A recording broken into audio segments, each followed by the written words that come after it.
sabi ko nga, he's not in the mood. Nagbigay na siya ng kanyang mga huling habilin. Sabi niya, kung saan daw siya mamatay, doon daw siya i-cremate.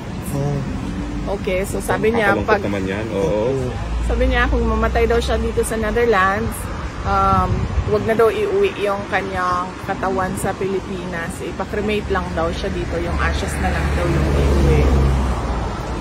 Yun yung kanyang, and then,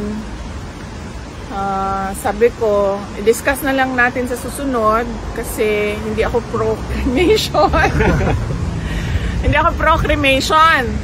Tapos siya, pro-cremation siya. And then sabi ko sa kanya, so anong mangyayari nito kung kunwari hindi namin sundin yung habilin mo na i-cremate ka? Sabi ko, ilibing ka namin doon sa tabi ng tatay mo. Babalik ka ba? Sabi ko, babalik ka ba? Sabi niya, well, hindi naman, pero pag-isipan ko kung mumultuhin kita o hindi.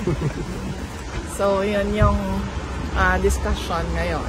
How did you feel po nung nagganyan si Tatay Digong? Kami, nalulungkot ngayon. Daming gusto na umiyak. Well, natural din naman na siguro yung sa 8 years old, no? Na mag-isip ng ganon.